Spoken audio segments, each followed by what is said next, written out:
Of all the languages, you're like, I'm gonna pick German. So in high school, you had to take 2 years of foreign language, and my very intelligent ass thought, oh, German in the desert would make total sense. Since 80% of the people that speak a foreign language in my Of area all the speak languages, right? Spanish, I thought German would be a good choice. Yeah, makes sense. Yeah. Uh, Ich bin ein Vogue. I'm a bit crazy. At least it's stuck. The only Somewhat. Spanish I remember are the bad words. Actually, I know quite a bit of Spanish. Just listening to it for 30 years. So one of the things is I thought maybe I could do one of those like apps that said, well, learn a new language in 14 months. I'm like, Spanish would actually be a really handy language to know. Since if you know Spanish and English, you can talk to about 95% of the world. Right. So I Yeah, think you'll the live other all one the way would through be most with Latin Mandarin or countries. can't. I think it's Mandarin's the other one. Mandarin, if English and Mandarin or Spanish and Mandarin is like almost the entirety of the world too. So, Jeez. well, I'm just saying, world commerce. Got to know these things. Well, it's another Wednesday, Yeah. and I think this is the best Wednesday yet. Do you know why? Why? Because you're here. Oh, aren't you the nice guy?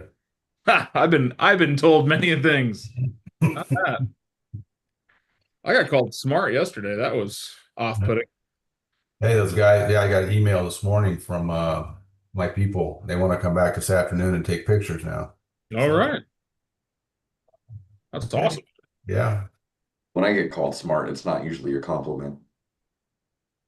What was you guys ever heard? I got called pretty yesterday. Pretty fucking dumb. But you know what? I'm gonna take the win where I can see it. All right. Speaking of wins, where are yours? What are yours? And how are yours? Let's hear your wins. Celebration, something you're just dang proud of. I opened escrow. Woohoo! Yeah. I didn't scare those people away that came to look at the house. That's a win. I mean, David's close to selling his own house. The listing appointment I went on yesterday, they interviewed three other agents, and they said I was the most prepared out of all of them. That's awesome. I mean, being prepared is probably the most important thing for a listing presentation. My VA buyers closed today. Congrats. Thank you. Other wins, celebratories. Celebratories. My Keeping wife booked keeping two deals together so far. Mikey's not keeping two deals together. You're gonna close these mofos. Yeah. To hell with this half speak stuff. I'm gonna close these two deals. Well, for the one that was not going to replace the roof, they turned it around. They're going to replace the roof. For the other one, we actually got quite a bit of wins on this bankruptcy purchase. Um, the uh, the road purchase agreement. So apparently, the seller prior or the current owner damaged the road, and um, the road agreement says that whoever purchases, as a future owner is going to be liable for it if the current owner doesn't fix it. The attorney came back yesterday and said that's not the case. If you have a problem with the road, it's going to have to be filed suit against the current seller or current owner or the estate, the bankruptcy estate, and is not going to be the future owner's problem. So that was a pretty big win because they were super concerned about it. And right now they're traveling through Germany and Denmark, and the only communication we have is text or email. So, I mean, that's most communication anyways, right? well, when they're in the States, it's phone calls. So, Yeah. What's awesome, man. Congratulations on that. How many times are you gonna have to keep a deal together in your career? Probably all of them. Most of them, right? There are contingencies built into every contract. The purchase contract itself has numerous opportunities for the buyer to cancel and retain their earnest money, which is designed to protect the buyer, which is fantastic. But you, as a real estate professional, are going to have to keep the deal together because both sides don't quite understand those different contingencies or different exit points. And sometimes people let heavy emotion get in the way of logical thinking. Like Mikey's deal, where the seller had the roof replaced in 2015 with a 30-year roof.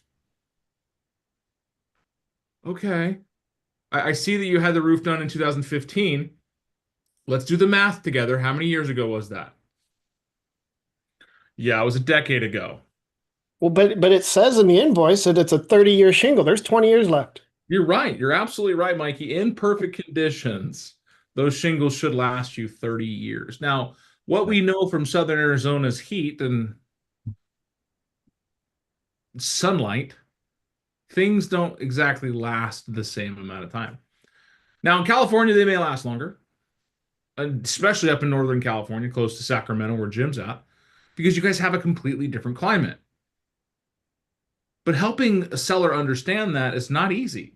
And sometimes you're going to get a seller who's going to dig his heels in, or she's going to dig her heels in and say, no, I'm not doing it because of X, Y, and Z. And that's perfectly okay. As a listing agent, that's their job. Their job is to say no as a seller, protect your investment. But here's the downfall. Here's the repercussions of that decision. As a buyer's agent, your buyer gets to ask for whatever they want, but here's the repercussions of said decision. Our jobs are to provide them with the perspective they need to make a good decision that's going to either help them keep the deal together or walk away and make a sound decision to either relist it, buy something else, or to stop the process altogether. But David, you're absolutely right. Every single transaction, you're going to have to hold something together. When you introduce human beings into the equation, stuff is going to go sideways.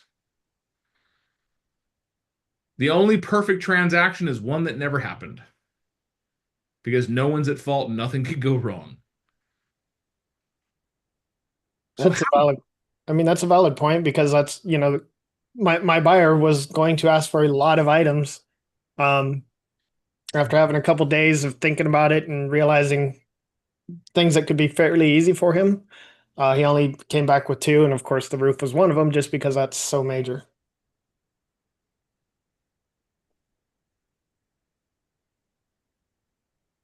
How would you feel if you had the golden key to every deal? How would you feel if you knew the right words to say to keep every deal on the rails? Pretty great. It'd be pretty awesome, right? Is it realistic? No. No. But are there some things that we can learn to say and do better to bulletproof our transactions so that a majority of them do, in fact, close? You know the number one thing that derails most transactions? Words, talking. Surprises. The appraisal comes in under contract value. Is that a surprise? There's a bunch of stuff that the buyer finds on the inspection. Is that a surprise? The seller has to pay a ton of money at closing to an ex-wife that sued them, and now there's $50,000 of back child support unpaid that's levied against the house. Is that a surprise? Oh, yeah. Raise your hand if you like surprises. Good ones. That's what I thought. One person. Yeah, good one. So even then, like I don't even like good surprises, because I know the universe is balanced, and with every good surprise comes. Well, maybe you've had a bad one already, and this was the good one, making up for that bad one. Yeah, exactly. So here's the thing. How can we eliminate surprises? Due diligence. Develop Due diligence. powers. What was that, Fabi? Develop special powers. Okay. That must be a new real thing. Yeah. Being proactive. Okay, tell me more, Caitlin. Like setting yourself up for success. So addressing everything that could possibly happen on the front end instead of letting them be surprised. Like how you said, whenever you did that seller consultation, or the seller consultation, and you factored in closing costs and seller concessions and whatnot, because that's what we're seeing. So they weren't surprised whenever you got an offer that was asking for concessions and whatnot. Yeah. We like to call that setting expectations. Some people love to go to haunted houses because the anticipation of being scared. Like they go with the anticipation that something crazy is going to happen, and it excites them. And people like me hate haunted houses because I know somebody dressed as a midget's going to jump out at me and try to scare me. But I am so ready for it, it doesn't affect me. I'm like, oh, there's a little tiny dude. The only time I've ever been scared at a haunted house was because of little person. And I don't know if they want to be called dwarves, little people, or midgets. I don't care. I'm insensitive and I'm sorry. But they were, and they were the best person for this job. And this little person came out of nowhere because I couldn't see them. They were 2.5 foot tall. Scared the toes right off of me. But other than that, I'm expecting it. Other than that, there are no surprises, so it doesn't affect my emotional state. Just like we sit down and we have a guide, right? We have a seller's guide, we have a buyer's guide, and we walk our potential clients through potential situations. We're going to do inspections and we're going to find some things that you won't be able to see while we're in the home. Our inspectors are going to come in and they're going to find all this stuff. If we don't tell our buyers that we're going to have an inspection, and we don't tell them that the inspector's job is to go look at every possible thing, and not every possible thing is an issue, then maybe when they get this 90-page report that's got 7,000 line items on it, they're like, oh my God, this house is garbage. It's crap. I'm throwing it away. How does setting the expectation look differently? Hey, we're going to have an inspection. The inspector's job is to find every little thing they possibly can. I don't want it to scare you. They're going to call out everything from major concerns to minor blemishes. We should focus on the items that would make you not want to buy this house. Now, when I get a 90-page document as a buyer, am I as scared? No. Now we've kind of put some bulletproofing on our transaction. We've set an expectation. We've been proactive. We've prepared our clients for what's to come.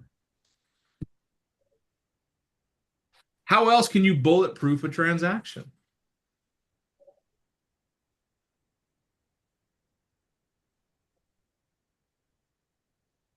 Make it easy on you because you guys are not thinking this morning. Your brains are not responding modes. Do underwriting ahead of time. That's a great one. Go to your lender. Get this underwriting done now. Let's get through the process now so we don't have to get surprises at closing time. Keep in communication. Ooh, Mara, say it again. Keep in communication. With who? With whom should we be in communication with? Everybody involved. Everybody. Great one. Buyer, seller, lender, underwriter, title person, inspector. If you've got their method of contact, keep in contact with them. What can I do? How can I help? Where can we support? What do you need? Where are we missing? What's going on? What are the anticipated surprises that we should be expecting right now? A good transaction is a boring transaction. My bankruptcy email has about 15 people in CC'd on that because it's neighbors, everybody with that road damage. Everybody. Hey, just so you know, no surprises, enter, right? Send. Anywhere a deal can fall apart, anywhere, from first showing to final closing day, anywhere a deal can fall apart, you can bulletproof by communicating the potential outcomes, either negative or positive. What's the difference between bad news and just news? Communicated ahead of time. Timing, right? Communicate it ahead of time. If you communicate something far enough in advance, it's not bad news. It's just news. It is what it is. If I know something's going to go south and I know something's going to go wrong, and I tell you about it 3 weeks before it goes bad, we have time to either come up with a game plan or get prepared to get kicked in the teeth. Go buy a mouth guard, maybe a helmet, maybe you don't show up. But if I tell you 30 seconds before it's going to happen, hey, Charlie, by the way, you're about to get kicked in the teeth. You're like, what? Boom. You're mad at me. You're like, dude, you knew about this? Yeah, 30 seconds ago. But you're not going to believe that I knew 30 seconds ago. You're going to believe I've known for weeks and I forgot to tell you. Not that you're getting kicked in the teeth, Charlie. No, you're not. Not today, anyways. No teeth kicking on Wednesdays. It's my rule. Thank you. Wait, did I miss a poll where we're calling Charles Charlie now? No, Yeah. just going after it. But there is an opportunity in every transaction where it can go sideways. Every single one. And that could be your communication. It could be your co-agent's communication. It could be the communication with title. It could be the communication with the lender if there is one. What you need to know and harness right now internally is that you can control only the things that you can control, which is fantastic. Don't get bent out of shape when you can't control something. But on the same side of that is you don't know what you can control without going after it. I have gotten lenders and title people and underwriters and inspectors to do all kinds of crazy things just because I asked them to. This little magic box right here, we all have one. Some of you are on one right now, except for mine's crazy. It's got my son dressed as Chucky. That's creepy. Speaking of tiny little dudes, this is what scared the toes off of me. But this right here connects you with the people that make the decisions. And all you got to do is make friends with them and find out, hey, how can we get past X, Y, or Z? Bulletproof it. Ask questions. Which sentence sounds worse to you?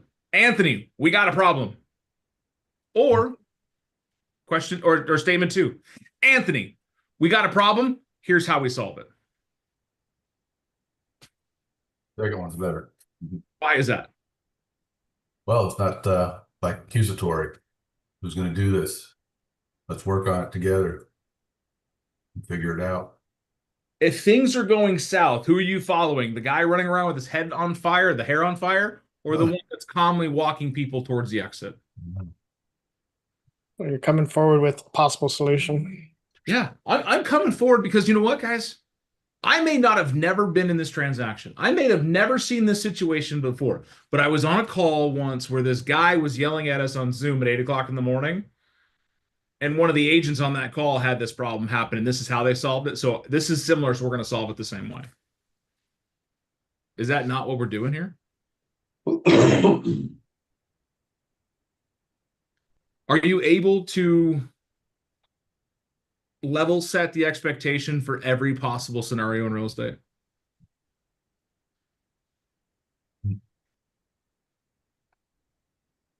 But how can you?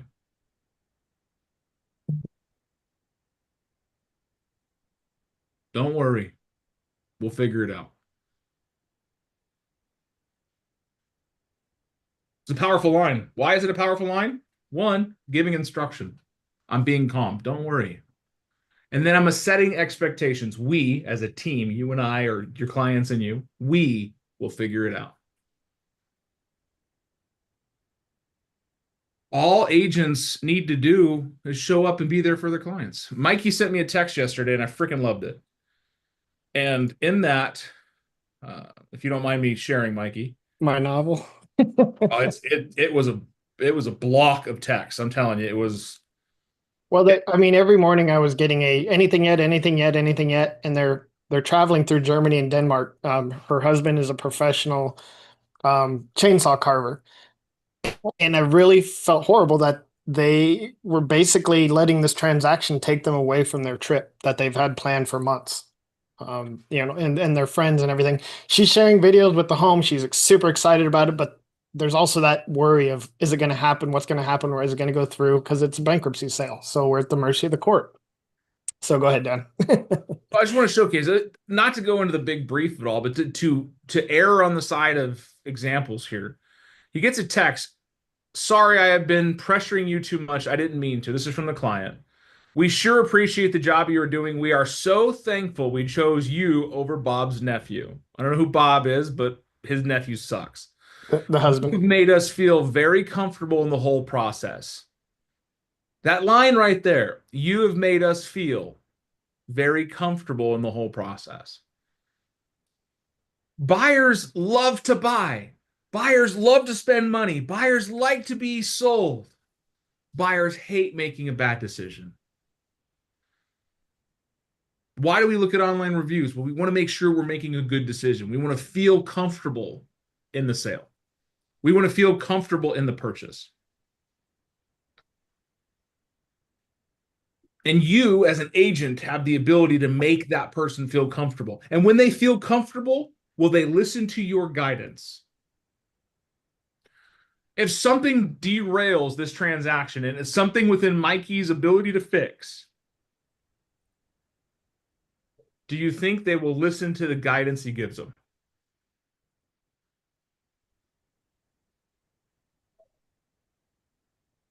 It's important that we think about that. Is I'm setting expectations, right? Up front, I'm telling you, this is going to be a street fight. I'm selling you a nightmare. I'm going to deliver a dream. But if I sell you the dream, oh, everything's going to be perfect. It's going to be easy. It's going to be flawless. You're not even going to know it.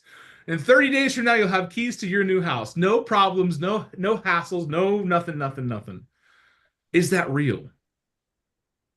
No, not at all. But you can provide them with enough information up front to set them up for success through every pillar of your contingencies. I think Dan got tired of hearing about the road repair. A little bit. And I think I even asked him, he was in my office, like, can you control this? No. I was like, then why are you worried about it so much? Wait until you get a response and then we can control the narrative. He got a response and it was definitely in his benefit. Right. But I guess that was where I was lost, was it's the part of being proactive, but finding the direction of where to go, who to ask, because this is the first time I've ever dealt with a bankruptcy sale, purchase, anything. Didn't know which direction to go. And I had a real hang up and issue because I had no answers or the direction for answers for my client. And then we finally got onto the lead of the attorney, and that definitely worked in their benefit, you know. But I think and one thing I mentioned to my buyer yesterday, oftentimes once we get into the Binzer period and everything like that, we get so clouded with what's wrong with it. We forget to remind the clients that yes, it may not be perfect going forward, but it is what is the best match for what they are looking for in their goals. And I truly believe that even with this bankruptcy sale, or even with the Adam Street one where it's the roof replacement, for both of those clients, that is in their best interest moving forward. If we don't know, we find out. If we can't find out, at least we show the clients that we're trying to find out. We're working on finding out. I'm banging on the phones. I'm making things happen. The worst thing you can possibly do after you've set expectations, you've gone through the transaction, and you're now at a roadblock, the worst thing you can do is handle it quietly. Why is that? Someone other than Mikey. Client's going to think that you're not trying to find a solution. It's a big, big problem. If you have a problem and you are just quietly trying to fix it so that the client doesn't know about it, or you don't want the client to stress about it, you're doing yourself a disservice, because now it looks like you're not involving your client at all. Or you're hiding something. Exactly. What are you hiding? Communicate. Here are the demons I'm slaying, and here's what I'm doing. Here's the roadblock that we're at. And I don't want you to just, as soon as you get bad news, call your client. You get the bad news, you figure it out, you digest it, you internalize it, you figure it out. You're like, okay, this is a bullet. I'm still wearing my armor. How can we get past this? Okay, X, Y, and Z. Call this person, get a plan in action. Oh, we got movement. Boom. All I need is the seller's okay. Call the seller. Hey, this just happened. This is who I've spoken to. This is our plan of attack. This is when they can solve it. Are you in? Same goes for good news too, by the way. Same with good news. Share it, right? Good news, bad news is just news when it's shared appropriately. But if you don't tell them, you become a secret agent. And does anybody trust spies? Nope. Yes, James Bond was a ladies' man, but he was also being shot at every day. Just saying, may not be in your best interest to be a secret agent. Tell people, this is what I'm doing. This is what I'm working on. Communicate with them. Give them the solutions alongside of the hurdles. You're going to slay dragons in your business, every one of you. And the better you become at sharpening your sword, the less fights you have to have. Because when you are prepared, less things happen. And how do you prepare? You level set expectations early and often. You tell them about the inspections when you're doing your consultation. You tell them about the inspections when you go under contract. You tell them about the inspections when you're scheduling your inspections. You tell them about inspections when you're doing your inspections. And what to expect and how to handle it moving forward. Are we making any sense to you this morning? Yeah. Good. I feel like I'm on a boat. I see a whole lot of nodding heads. I love it. You must be listening. Things must be connecting. Because as we move forward into a tough market, we are in the swamp. Things are difficult. Land is hard to walk on. Deals are hard to come by. If you get somebody under contract, we need to keep it under contract. And how we do so is by bulletproofing the transaction. Doing everything possible to set expectations, to create perspective so that we can solve the issues before they happen. If they ask for a whole bunch of repairs, what are we going to do, Mr. and Mrs. Seller? If they say no to your repairs, Mr. and Mrs. Buyer, what are we going to do? Right? We create the opportunity paths, the BATNA, right? The better alternative to a net agreement or to a negotiated agreement, however you want to look at it. We create the options. That way people don't just throw their hands up and be like, I quit, this is too much, I want to go home. We can't go home. You haven't bought it yet. I love that Charles is coming to the office for a meeting and he gets his car washed. Love that. Love that. He's all, how did you know? Dude, I am a Zoom ninja. I can look at half a second of screen time and figure out what you're doing. I can tell, dude. So, guys, I'm very excited for you. I think this market is an opportunity for you to build something. I really do. I think that when things get hard, the people that show up and work and do something to better themselves, create an edge in this business you'll never get rid of. Giants make footsteps that are hard to fill. Go be a giant. Any thoughts, comments, questions, concerns? What stood out to you most today? I have a question. Yeah, Jessica. Is the street a private street? What street? Oh, for mine? Yeah, it's a private road basically. I mean, it's got a sign and everything like that, but it was a private road that was paved as a driveway, so it's only 2-inch instead of the standard road 3-inch. And the current owner, road agreement says not to bring heavy equipment through. He had a concrete pad poured on his backyard area, and he could have came a different direction. Instead, he had them use the road, and they ended up crushing a lot of it. Yep. A little bit of shenanigans. I always try to guess what kind of cars people have. And Charles is new, but I'm thinking it's a 4Runner or a Tacoma. It's an SUV of some sort. It's got a back seat. You guys are all so far off. That's crazy. That's awesome. It's a Hyundai. Way off. Yep. It looked like a 4Runner. It did. I like it. I like it. Yeah, I'm terrible at the car guessing thing. It's a Jeep. I wouldn't know what you were driving if you parked it in front of me. And I was in the car business for 10 years. So That's rough. I knew people, not cars, and that's what made me successful. Everyone thought you had to know that you don't need to know the houses, you don't need to know the cars, you need to know people. If you know people, you can figure out the rest. You can study and figure out what a pitched roof is versus a flat roof. And Funny enough, almost every house I see in the MLS that says it's got forced air heating is wrong. Because forced air heating doesn't exist in Tucson. Central. It's central. It's a gas pack. Forced air is the small little like 4-inch circles that has high velocity lines being pushed through them. So, guys, thank you for being a part of my morning. I hope you learned something today. Think about more of where you can set expectations so you can bulletproof your transactions so that you're not in a tough situation.